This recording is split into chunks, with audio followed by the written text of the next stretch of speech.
आज तक हम 90% लोग भाई 10% के बहकावे में आकर ही तो चल रहे, अपनी ताकत नहीं बना पाए। आज भी हम जिस कौम में ताकत होती है ना सर, वो अपने महापुरुष पैदा कर सकता है। आज हम दीना बाना वाल्मीकि साहब को नहीं पहुंचा पा रहे अपने समाज के अंदर, तो ये हमारी कमी है कि वाल्मीकि समाज के नौजवान क्या कर रहे हैं। तब समय बाबा साहब के बच्चों का, पढ़े लिखे हम सब लड़ेंगे, समाज को जोड़ेंगे। ये ऐसा नहीं है कि एक वर्ग भाई सामने आके लड़ेगा, नहीं।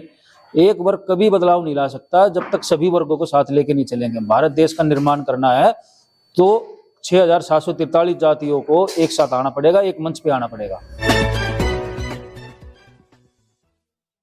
दोस्तों नमस्कार, मैं विकास, आप देख रहे हैं टीवी इंडिया और एक बार फिर से फ्रेम में संदीप बागड़ी जी हमारे साथ मौजूद हैं। लगातार आपने उनकी कई सारी वीडियो देखी हैं और हाल ही में उन्होंने अपनी माता जी का अंतिम संस्कार भी बहुत रीति रिवाज से किया, जो कि काफ़ी चर्चा का विषय रहा, क्योंकि वाल्मीकि जाति में इस तरीके का पहला ये इंसिडेंट मैंने भी देखा। तो संदीप जी क्या कहेंगे अभी वर्तमान में जो सिचुएशन है बहुजन समाज की, बिखरा हुआ बहुजन समाज है। एक तरफ मायावती और चंद्रशेखर जी के लोग हैं, एक तरफ वाल्मीकि कम्युनिटी है, और जो अलग जातियां हैं, जो 6543 जातियां हैं, उनमें से 2-3 जातियां ही अभी मिल पाई थी, लेकिन फिर से एक फैसला आ जाता है और तमाम जो जातियां हैं वो बिखर जाती हैं। स्पेशली जाटव चवार कम्युनिटी और वाल्मीकि जाति एक दूसरे के आमने सामने रहती है। तो जो बाबा साहब का सपना था, जो काशीराम जी का मिशन मूवमेंट था, जो इस देश के मूल निवासियों को शासन सत्ता तक पहुँचाना है और उन्हें इस देश का शासक वर्ग बनाना है, तो वो सपना तो कोई नहीं टूट रहा है ना सर। क्या कैसे देख रहे हैं आप इसको, वर्तमान सिचुएशन जो बहुजन जो विचारधारा आज निम्न स्तर पर जा चुकी है, और हमारा जो कुछ साथी जो वैचारिक इस पवित्र आंदोलन को लेकर चल रहे हैं, ये जिम्मेदारी हमारी आपकी ज्यादा बनती है कि जो विचारधारा बाबा साहब और मान्यवर काशीराम साहब, दीना बाना वाल्मीकि साहब जो लेके चले थे, साहू जी महाराज, ज्योतिबा फूले साहब, उसको घर घर तक लेके जाए। ये जिम्मेदारी आपकी हमारी ज्यादा बनती है। कुछ लोग हर वर्ग में हैं जो सत्ता लालच के लिए काम करते हैं, लेकिन अगर हम बाबा साहब को अपना आइडल मानते हैं और अगर हम साहू ज्योतिबा फूले साहब को अपना आदर्श मानते हैं, तो इस विचारधारा के और अम्बेडकर पवित्र विचारधारा जो है, उसके लिए हम आज के नौजवान बच्चे तैयार हैं। और इस देश में आने वाले समय में इस बहुजन विचारधारा, जिसको हम ये भी बोल सकते हैं मूल निवासी कॉन्सेप्ट, इसको जैसे जैसे हम आगे बढ़ेंगे और मजबूती से लेके आएंगे। क्योंकि आज तक हम 90% लोग भाई 10% के बहकावे में आकर ही तो चल रहे, अपनी ताकत नहीं बना पाए आज भी हम। और ये बिखराव का ही कारण है जो आज भी हम निम्न दर्जे के, हम सिर्फ सोच हमारी वही डेवलप नहीं हुई आज तक। सोच पैदा करनी है जो बहुजन आइडियोलॉजी को जो आगे बढ़ाए। ये मिशन है भीम आर्मी का भी, और ये मिशन आपका और हमारा भी होना चाहिए सबका। तो लेकिन धरातल पर उस तरीके का नजर ही नहीं आता सर। विशेषकर 2-4 जातियां हैं जिनको बीएसपी के समय भी वो मिली। बीएसपी के समय तो लार्ज स्केल पे काशीराम जी ने ओबीसी वर्ग की जातियों को भी मिलाया, एससी वर्ग की भी तमाम जातियों को मिलाया। लेकिन अभी जो वर्तमान सिचुएशन चल रही है उसमें तो सब 2-3 जातियां ही हैं, तो बाकी और जातियों का भला कैसे होने वाला है सर? ऐसा नहीं बोल सकते कि 2-3 जातियां हैं। हमारे मान्यवर बिहार जगदेव प्रसाद कुशवाहा जी और ललित सिंह यादव जी और धन सिंह कोतवाल जी को आज मैं याद करता हूँ, धन सिंह कोतवाल गुज्जर जी को, हमारे तमाम जातियों के महापुरुष रहे। प्रजापति B.A. प्रजापति साहब, मान्यवर काशीराम साहब, दीना बाना वाल्मीकि साहब, वीर अब्दुल हमीद साहब। तो ऐसा नहीं है, देश देखो सिर्फ जागरूक करने का पैमाना हमारा अलग अलग हो सकता है, लेकिन भीम आर्मी जब से देश के अंदर एक पैदा हुआ है, ये संगठन, जब से हमने अपने लोगों के अंदर, नौजवानों के अंदर ये जागरूकता देखी है कि अपने हक और अधिकार के लिए लोग लड़ने की सोचने लगे। और ये ऐसा नहीं है कि एक वर्ग भाई सामने आके लड़ेगा, नहीं। एक वर्ग कभी बदलाव नहीं ला सकता जब तक सभी वर्गों को साथ लेके नहीं चलेंगे। भारत देश का निर्माण करना है तो 6743 जातियों को एक साथ आना पड़ेगा, एक मंच पे आना पड़ेगा। आपको लगता है? बिल्कुल सर, आप जैसे हमारे जैसे लोग लग रहे हैं, समाज में काम करेंगे तो भाई एक दिन जरूर कामयाब होंगे। हमारी चाल थोड़ी कम हो सकती है, लेकिन मिशन मूवमेंट के लिए हम लड़ने के लिए तैयार है। वर्तमान सिचुएशन को कैसे देख रहे हैं आप? अभी तो 2 कम्युनिटी जिसको साथ-साथ गालियां भी दी जाती हैं, साथ-साथ उनका नाम भी दिया जाता है, अभी तो वो दोनों अलग है। सर मैं बता दूं, कोई अलग नहीं है। कुछ मुट्ठी भर लोग तो देखो हर समाज में है, जो या तो लगा लो अपने लालच के कारण, या समाज के अंदर जो दलाली करते हैं वे लोग। लेकिन इस पवित्र विचारधारा में आप जैसे हमारे जैसे लोग भी हैं, जो सही को सही बोलने की ताकत रखते हैं, जो गलत को गलत कहने की हिम्मत रखते हैं। और अब समय बाबा साहब के बच्चों का, पढ़े लिखे हम सब लड़ेंगे, समाज को जोड़ेंगे। मैं आपको बता देता हूँ, इस डिस्ट्रिक्ट लोकसभा के अंदर हमारे साथ पाल समाज जुड़ा हुआ है, प्रजापति समाज जुड़ा हुआ है, वाल्मीकि समाज जुड़ा हुआ है, बौद्धिस्ट समाज सारा जुड़ा हुआ है, जैन जुड़े हुए हैं, धानक समाज जुड़ा हुआ है, खटीक समाज, मुस्लिम समाज, सारा बताओ एकजुटता से काम कर रहे हैं हम।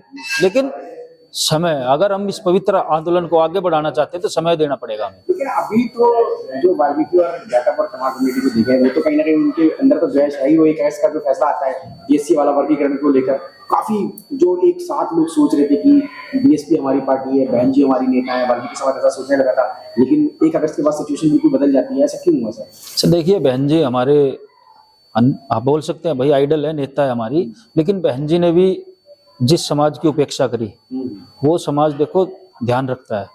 मैं याद करता हूँ, गुहाना कांड हुआ, मिर्चपुर कांड हुआ, पूरे देश के अंदर बहन जी हमारी इकलौती नेता थी। जब समाज के दुख सुख में बहन जी नहीं आएगी तो देखो समाज ने तो नकार दिया उनको। फिर भी मैं ये मानता हूँ कि बहन जी हमारी आज भी सर्वप्रिय लीडर है। एक महिला होने के नाते उन्होंने जो संघर्ष किया, नंगे पैर चल के जो उत्तर प्रदेश की राजनीति को बदला, उनको सलूट है। लेकिन जो समय के साथ नहीं बदलता, समय से वो पीछे रह जाता है। आज के समय में जो एडवोकेट चंद्रशेखर आजाद साहब है, पूरे देश में आज वे रोडों पर है। और एक आपको बात बताऊं, जिस समाज का नेता धूल फाकता है उस समाज का नेता मलाई चाटता है, और जिस समाज का नेता मलाई चाटता है उसका समाज धूल फाकता है। आज चंद्रशेखर आजाद साहब धूल फाक रहे हैं, सांसद बनने के बावजूद भी रोडों पर है। और तमाम ऐसे नौजवान साथी जो रोडों पर आज वे यही सपने से चल रहे हैं कि आने वाले समय हमारा होगा। फिर सर सवाल खड़ा होता है ना सर, 1 अगस्त के फैसले का फिर विरोध क्यों किया चंद्रशेखर ने? ये भी तो है ना सर। उनकी स्टेटमेंट थी कि भाई मैं अपने समाज को रोड पे नहीं छोड़ सकता। मैं खुद पर्सनली, उन्होंने मुझसे कहा था कि भाई विकास, मैं अपने समाज को तो रोड पे नहीं छोड़ सकता। तो मैंने कहा आपका समाज कौन सा है सर? एक ही जाति आपकी समाज है या पूरा जो 6540 जाति है वो आपका समाज है? सर देखिए, वो जो डॉक्यूमेंट्स है सुप्रीम कोर्ट के, वो हमने भी पढ़े हैं। कुछ 300-400 पेज का, वो 565 पन्नों का कुछ है वो। उसमें हमारे जो बुद्धिजीवी वर्ग है उनसे भी कुछ चूक हुई। और ये नहीं है कि देखो ताली एक हाथ से नहीं बजती। वो जजमेंट में पढ़ने में हमें जितना पता लगा, ये पता लगा कि ये सिर्फ सरकार ये चाहती है अगर हमें गुमराह करा जाए। भाई आप एक चीज बताओ, किसी एक आदमी ने हमें पढ़ने से नहीं रोका। स्कूल हमारे लिए भी उतने ही, औरों के लिए भी उतने। जब हम स्कूल में जाएंगे नहीं, जब हम स्कूल में पढ़ेंगे नहीं, तो नौकरियां कैसे मिलेगी? रिजर्वेशन तो सर एजुकेशन में भी लागू होता है सर। सर रिजर्वेशन तो राजनीति में भी लागू है और एजुकेशन में भी लागू है। लेकिन समझने वाली बात यह है कि भारतीय राजनीति में जो आरक्षण है, जो उसके अंदर सबको अधिकार है अपनी बात रखने का भी, और अपने लिए भाई पढ़ाई करने का भी। जब एक बच्चा अगर नहीं जा रहा स्कूल में, उसके लिए व्यवस्था है, हावी सरकार करती है। बाबा साहब के संविधान में हमें ताकत दी दी है कि भाई आप पढ़ सकते हैं। लेकिन हम अगर देखो वीक रहेंगे, पीछे रहेंगे, तो जो कंपटीशन समय के साथ नहीं चलेगा। आपके कहने का मतलब कि वाल्मीकि समाज पीछे है सर। जो पढ़ाई लिखाई में अगर समाज जैसे समय के साथ बदलाव होता है, अगर नहीं बदला जाएगा। सर आईपीएस बन रहे हैं, आईएएस बन रहे हैं, आईआरएस बन रहे हैं, आप ही समाज के सर। जी सर, बिल्कुल बन रहे हैं। जब उन्होंने देखो वर्तमान सिनेरियो तो कहीं ना कहीं चेंज है ना सर। चेंज इस चीज से है ना, पढ़े जो वे आगे बढ़े हैं। जो हमारी, अगर मैं बताऊं, क्रीम लोभी जो आईपीएस लोभी है, वो अगर चाहे तो समाज को बदल सकती है। भाई वो आईपीएस लोभी कहाँ है आज? वो क्यों अपने समाज को तैयार नहीं कर रही? आज भी हमारे लोग हमारे मोहल्लों में ये पूछने आते हैं कि भाई सफाई अक्सीवर खोलना है, वहां मिलेंगे आपको बच्चे। हम भी तो वो समय देखना चाह रहे हैं जब हमारे मोहल्लों में बड़े बड़े अधिकारी रहे, और ये मोहल्लों में ये क्या कहना है कि भाई वहां मिलेंगे सफाई खोलने वाले, अक्सीवर खोलने वाले। ये पीड़ा हमारे अंदर है कि हमारे आने वाले बच्चे भी भाई बड़ी बड़ी कुर्सियों पे बैठे, या भैया हमारे साथ के नौजवान बड़ी बड़ी कुर्सियों पे बैठे, आईपीएस बने भाई, और इंजीनियर डॉक्टर बने। तो हमें किसने रोका है? संदीप जी, सवाल मेरा फिर से वहीं आ जाते हैं लोग, जो बिखराव हुआ उसकी भरपाई क्या अब हो चुकी है? सर भरपाई देखिए, मैं वही कह रहा हूँ, हर समाज में कुछ % लोग हैं जो समाज को बरगलाने का काम करते हैं। जो राजनीतिक पार्टियां है, जो वे अपने नुमाइंदे हर समाज में रखते हैं कि आप जाके समाज में जाके बरगलाओ, और वही लोग समाज को बरगलाने का काम करते हैं। आज भी बुद्धिजीवी वर्ग, चाहे वो जाटो समाज से हो, चाहे वो वाल्मीकि समाज से हो, चाहे वो दानक समाज से हो, आज भी वो एकजुट है। और समाज को किस दिशा में भाई एकजुट करना है, वो आज भी सोच रहे हैं। और समाज एकजुट है, ऐसी बात नहीं है, समाज एकजुट है। लड़ाई एकजुटता से जारी रहेगी।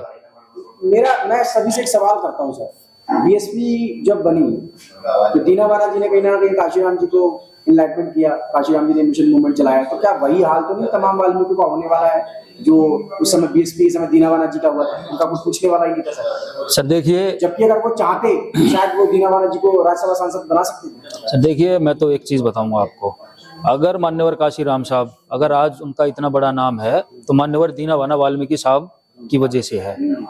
और जिस कौम में ताकत होती है ना सर, वो अपने महापुरुष पैदा कर सकता है।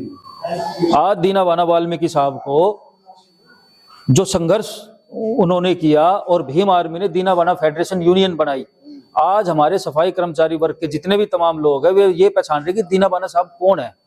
हमारे समाज को, हमारी कम्युनिटी को यही नहीं पता दीना बाला वाल्मीकि साहब कौन है, मान्यवर ओम प्रकाश वाल्मीकि साहब कौन है, सरदार भूरा सिंह कौन है, सरदार जीवन सिंह कौन है। हमें अपने समाज में जाके काम करना पड़ेगा। जितने हमारे महापुरुष रहे, भगवान दास लगा लो, जो भी लगा लो भाई, उनके काम को हम जब तक समाज में नहीं जाके बताएंगे तो महापुरुष कैसे बनेंगे भाई? जिस कौम में ताकत है वो अपने महापुरुष पैदा कर देती है। अगर आज हम दीना बाला वाल्मीकि साहब को नहीं पहुंचा पा रहे अपने समाज के अंदर, तो ये हमारी कमी है कि वाल्मीकि समाज के नौजवान क्या कर रहे हैं। ये बीड़ा हम लेके चलेंगे और आप लेके चलेंगे, और भी तमाम नौजवान साथी है जो अपने महापुरुषों की बातों को लेके चलेंगे। मान्यवर काशीराम साहब, भाई हम गर्व से कहते हैं दीना बाला वाल्मीकि साहब ने मान्यवर काशीराम साहब को एक वो पवित्र मिशन मूवमेंट बाबा साहब के बारे में बताया, जो मिशन मूवमेंट के बारे में आज के नौजवान बच्चे जानना ही नहीं चाहते। भाई ये पीड़ा हमारी है, दीना बाला वाल्मीकि साहब को हम जितना हो सकता है हम बता रहे हैं, लोगों को जाके बताए, लेकिन हमारा समाज नहीं पहचान पा रहा आज भी उनको। और मान्यवर काशीराम साहब ने पूरे देश में, जरूरी थोड़ी उन्होंने चमारों के लिए काम किया, उन्होंने तो हर घर में जाके बाबा साहब के बारे में बताया। भाई अपनी राजनीतिक हिस्सेदारी, सामाजिक हिस्सेदारी, सामाजिक चेतना के बारे में हर मोहल्ले में जाके बताया। जिस समाज के अंदर जागरूकता बढ़ी वो आगे बढ़ गया, जो समाज नहीं समझ पाया वो आज अपने महापुरुषों को भाई खोज रहा है, ढूंढ रहा है।